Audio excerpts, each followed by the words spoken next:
Yo les gars, j'espère que vous allez bien. Alors, victoire et qualification du FC Barcelone en finale de la Super Coupe d'Espagne. Mais avant tout, d'abord les gars, j'aimerais vous souhaiter une très bonne et heureuse année 2025. Je sais qu'il y a longtemps que j'aurais dû le faire, mais les gars, mieux vaut tard que jamais.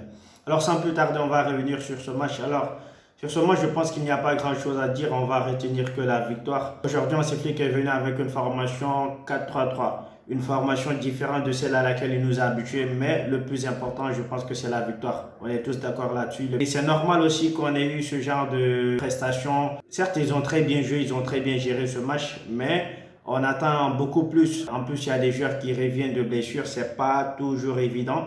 Lamine Yamal qui revient de blessure, je trouve que c'est normal qu'il ne soit pas à 100%. Mais même s'il n'est pas à 100%, Lamine Yamal, c'est un joueur qui est incontournable dans ce FC Barcelone, dans ses flics. Parce que bon, aujourd'hui, on a également vu ses passes, sa qualité technique. Dès qu'il a touché le ballon, il a fait la différence. Dès lors des premières minutes, il a commencé à faire la différence. On a senti ce plus que Lamine Yamal a l'habitude d'apporter avec ses passes exceptionnelles qui déstabilisent tous les défenseurs. Aujourd'hui, il a été très très important, même si ce n'est pas le match également le plus ouf de Lamine Yamal.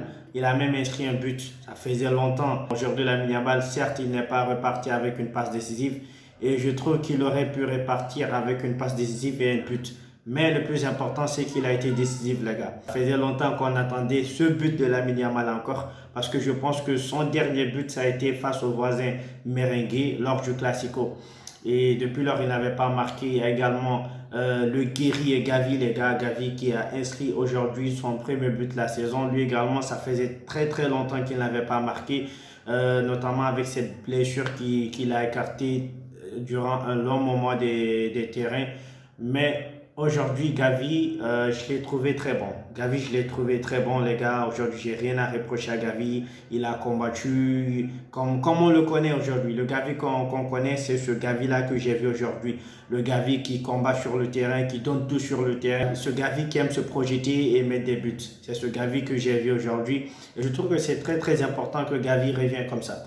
Parce que les gars, avec Frankie de Jong, ça commence à devenir un peu problématique.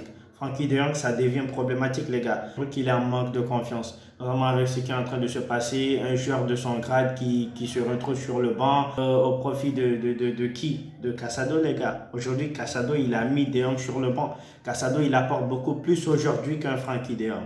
Bon, ça paraît un peu fou de le dire, mais c'est la réalité, les gars. Il faut être réaliste parfois. Aujourd'hui, Casado, que ça soit défensivement ou offensivement, je trouve qu'il apporte beaucoup plus qu'un Frankie de Jong. Maintenant, de Jong, je ne sais pas. Son problème, c'est peut-être le manque de temps de jeu. Ça peut s'expliquer par cela. Mais Frankie de Jong, depuis qu'il est revenu de blessure, je ne le trouve pas trop ouf. C'est pas le Frankie de Jong qu'on aimerait tous voir. Ce Frankie de Jong qui est un peu flemmard dans les efforts. Il est un peu flemmard dans les efforts. Voilà, offensivement également, il manque d'idées, on trouve. Il manque d'idées, on trouve. Mais le plus important, c'est qu'on ait un milieu solide comme ça. Avoir un remplaçant du grade de Frankie de Jong, c'est pas donné à tous les clubs. Il faut qu'on essaie de le garder également une saison. La saison est très très longue. Notamment cette saison, elle va être très longue, les gars. Elle va être très longue. Donc il faut qu'on ait tous ces joueurs-là parce qu'on ne sait jamais. Le football, c'est ça, on ne sait jamais. Peut-être que demain, quelqu'un peut se blesser au milieu de terrain, on aura besoin d'un créateur. Aujourd'hui, cette Pedri, il est là, il est en très bonne forme. Pedri, il a fait un excellent match également. Pedri, c'est le maître du milieu de terrain. Son toucher de batte, c'est de la magie, Pedri. Pedri, franchement, c'est un joueur extraordinaire, c'est un joueur exceptionnel. Le joueur que je rapproche beaucoup plus de Pedri, notamment avec la qualité de passe, c'est Frankie de Jong. Et Frankie de Jong, ces temps-ci, il n'est pas trop en forme. Donc, c'est important d'avoir un Frankie de Jong comme remplaçant parce que c'est pas toujours évident. Une saison est trop longue. Comme je vous l'ai dit, quelqu'un, il peut y avoir des blessures. Mis à part ça, on a Rafinha et Lewandowski. Bon, Lewandowski, je ne veux pas le critiquer, il a fait son match. On l'attend, ça faisait longtemps qu'il n'avait pas joué, c'est normal qu'il ne soit pas tous à 100%. Il y a également Rafinha qui a loupé énormément d'occasions dans ce match. Je pense qu'il en a loupé deux. Une au niveau de la reprise et l'autre qu'il a mis sur le gardien. Et la Yamal aussi qui a loupé un peu la reprise de cette frappe-là. Donc, c'était ça le bémol aujourd'hui. Et Frankie de Jong sur le but de l'Atlético Bilbao, c'est complètement loupé. Je trouve qu'il doit libérer rapidement le ballon. Tu es dans ta surface, tu es presque dans ta zone. Donc, il faut libérer très vite le ballon. Si tu étais dans le rang central, là, je serais d'accord que tu tournes un peu pour essayer de trouver cette passe qui va casser les lignes. mais tu es dans ta zone. Donc, il faut libérer très rapidement le ballon, essayer de combiner pour ressortir. Quand tu es dans ta zone, c'est ce qu'il faut faire. Il ne faut pas chercher à créer quelque chose. Heureusement pour nous que sur cette action, il y avait faute. Sinon, les gars, je vous dis, je sais pas, mais peut-être qu'on se serait pris une remontada, les gars. C'est pas toujours évident quand on se prend un but dans les derniers instants de match. Ça devient un combat psychologique. Ce n'est plus un combat qui se joue sur le terrain. Tu peux être en très bonne forme, mais psychologiquement, tu es battu. Psychologiquement, tu es touché. Donc, et quand tu es touché psychologiquement, tu commets des erreurs. Tu ne sais plus quoi faire, ok? Tu es débordé. Encaisser un but dans les derniers instants d'un match, c'est très, très dangereux, les gars. C'est très dangereux. Je vous dis quelque chose, les gars. Quand un club est mené, les gars, la meilleure des façons, quand un club est mené par 2 buts dans une rencontre, que ça soit n'importe quelle rencontre, le meilleur moment de revenir et même de remonter le match dans les derniers instants. Essayez juste de marquer un but dans les derniers instants. C'est fini, les gars.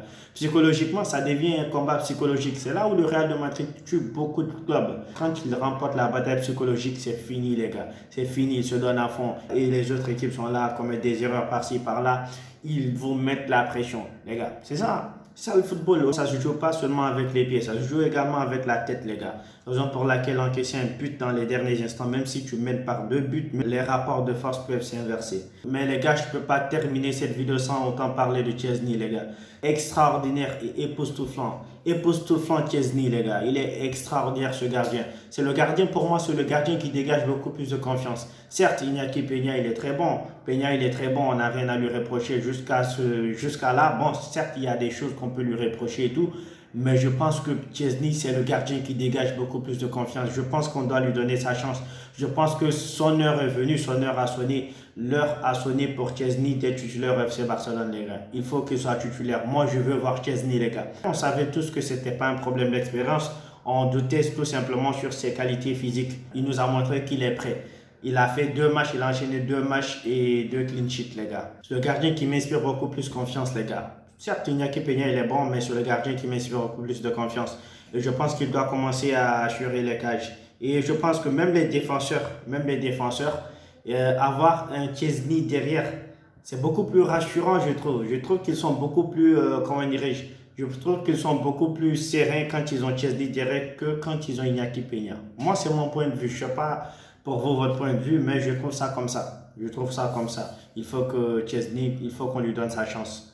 On sait que c'est le plus expérimenté et tout, donc c'est important aussi de lui donner du temps de jeu pour qu'il gagne beaucoup plus en confiance, Bon voilà, comme je l'ai dit, on va retenir que la qualification finale, espérons que demain, les voisins vont se qualifier parce que moi, je ne sais pas vous, mais moi, je veux avoir un classico en finale de la Super Coupe d'Espagne. On veut avoir un très bon match, on veut avoir un excellent match en finale de la Super Coupe d'Espagne. Sassuolo également, c'est pas une petite équipe. Il va falloir que les voisins soient prudents. On espère avoir un classico en finale de cette Super Coupe. Ce sera dimanche, les gars. Et j'espère que vous avez aimé la vidéo. Si tel est le cas, n'oubliez pas de la liker, de vous abonner et d'activer la cloche de notification, les gars. C'est très, très important. Sur ce, on se dit à la prochaine vidéo et portez-vous bien.